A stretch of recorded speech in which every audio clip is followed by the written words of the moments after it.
નમસ્કાર મિત્રો, હલચલ ભારત ન્યૂઝ 24 સાથે ફરી એકવાર હું મારિયા ખાન. જોઈએ આજના મહત્વના સમાચાર. ગોપડા ગામે ભરવાડ સમાજ દ્વારા કરાયેલા હુમલામાં પીડિત પરિવારને ધારાસભ્ય મોહનભાઈ ડોડિયાએ ગણતરીના દિવસોમાં 6 લાખની સહાય મંજૂર કરાવી. હર હંમેશ આદિવાસી સમાજ પર પડતી મુશ્કેલીને લડત આપતા જાબાઝ ધારાસભ્ય મોહનભાઈ ડોડિયા. મહુવા તાલુકાના ગોપડા ગામે દિવાળીની રાત્રે આદિવાસી સમાજના પરિવાર ઉપર ભરવાડ સમાજે રસ્તા ઉપર ફટાકડા ફોડવા બાબતે દીક્ષ હથિયાર વડે હુમલો કરી ઈજા પહોંચાડી હતી.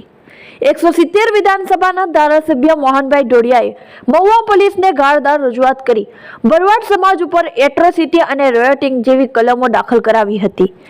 સરકારમાંથી મળતી સહાય માટે ધારાસભ્ય મોહનભાઈ ડોડિયાએ ઈજાગ્રસ્ત પરિવારના 3 સભ્યોને 2 લાખ રૂપિયા સહાય મંજૂર કરાવી.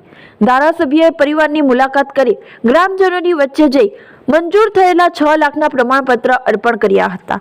ધારાસભ્ય મોહનભાઈ ડોડિયા પીડિત પરિવારની મુલાકાતે જતા આદિવાસી સમાજનો જનસેલાબ ઉમટ્યો. Bureau chief Hanif Khan, Mahuva. નમસ્કાર, ધન્યવાદ. તાત્કાલિક બધું આખી રાત આ ધર્મેશભાઈ અમારોને સરપંચી ગાંડિયા અમે બંને કોન્ટેક્ટમાં હતા. એટલે મારી પાસે ફોન આવ્યો એટલે આખી રાત હું 3 વાગ્યા સુધી મેં કાર્યવાહી કરી અને પોલીસ ખાતાને પહેલાં આ કામ કરો અને જે કોઈ બધાને જે બહુ ભેગું થયેલું હતું એટલે એને બધાને ઘરે તહેવાર છે એટલે બધાને ઘરે મોકલી દેવાના એવું કામ તમે કરો.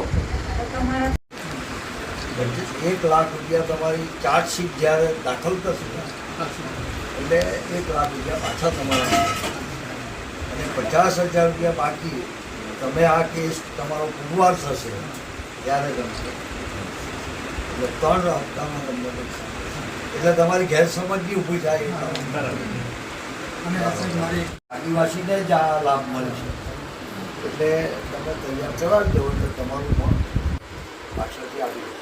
હવે આ તમે મને વોટ્સઅપ પર મોકલેલા તેના પર આ મંજૂરી સરકાર આપી લાઈટ તો એમાં